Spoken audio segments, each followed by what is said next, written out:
All right, so I was hiding behind the food truck. He came, the police came, they didn't find me, and so they left again. So I went back in the house. And at this point, I was just like, okay, Angela, you got to get out of here. He came back in, and of course, his moods would change, okay? And so when he came back, he was fine. Everything was cool. I didn't say much. Went to bed. Everything was great. Also, sometimes what he would do, he would leave out, right? And then come back when it's dark, but he would sneak into the house. Like again, it was no outside lights, not many. I remember we were living in a rural area in Virginia. And so the only reason I knew he was coming home at times is because he had one of his cars was a diesel Mercedes, and those diesels, you can hear the sound go tick, tick, tick, tick, tick, tick, tick, so you can hear him driving up. And so that's the only time I knew, because one time I'll be in the bedroom watching TV, and next thing I know, I look up and he's standing there. Or like he would sneak in, just sneak in the house. And I just don't know why he would do that. It was so bizarre. Also, one thing that really got me, some mornings I would wake up and like go into one of the other bedrooms so I wouldn't disturb him and do like morning devotions, get on my knees and pray.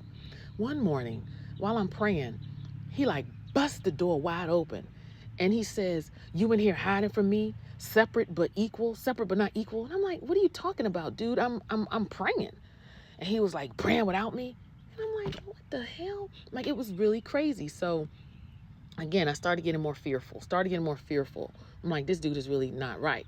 And so there were times I remember, like in the mornings, I would like put the dresser against the door.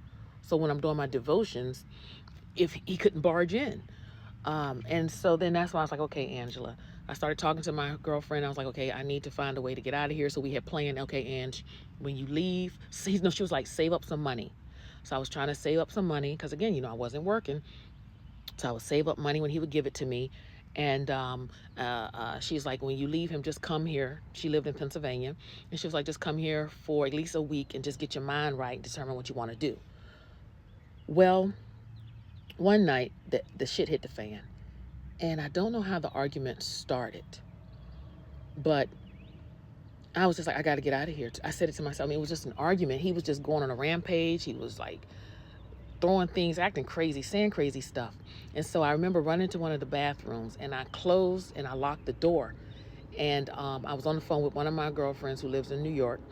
And I was just explaining what was going on. And I was like, I got to get out of here. And as I was talking to her, I was sitting on the toilet. I wasn't using the toilet, but you're just sitting on the toilet. And he burst in and I picked up the plunger. And I said, all I could think of was Jesus. I said, I rebuke you in the name of Jesus. And it froze. He froze.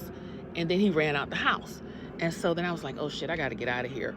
And so I was like, I don't have time to grab clothes, but I grabbed my Bible and my makeup bag, honey, because I was like, if mother is leaving, mother got to look good and I'm going to have my word with me.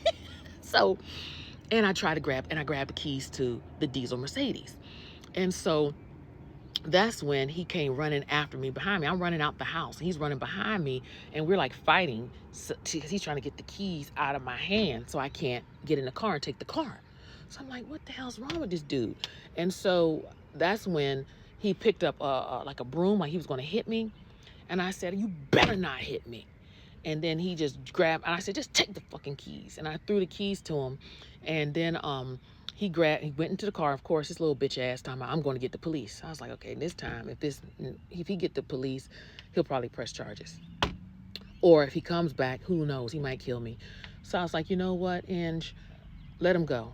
So he left. And again, it was around 10 o'clock at night in July, okay?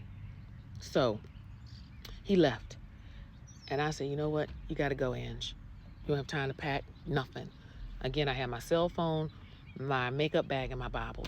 Now, you got to remember, we live in a rural part of Virginia. So I kept walking, and then it was nothing, no houses nearby. Maybe I say a mile away, there was a house that had a huge horses, because again, rural. So I'm walking past there, and time is going by. It's still dark at night. Thank God it was a clear night because it was stars in the sky. I was walking and I was praying. I said, okay, God, what am I going to do? I cannot go back to this Negro. I don't have no money. What am I going to do? And I just kept walking. I looked to the right, and there was another house. And God said, go knock on that woman's door. I was like, okay. I knocked on the door. A black lady, her grandson, he must have been 14, handsome young fellow. I said, I am Angela S. I'm not going to use the last name I was. And I am leaving my husband. Can I please just sit out here on your carport tonight just to gather my thoughts and decide what I'm going to do? And she said, yes. Stay tuned for part 4.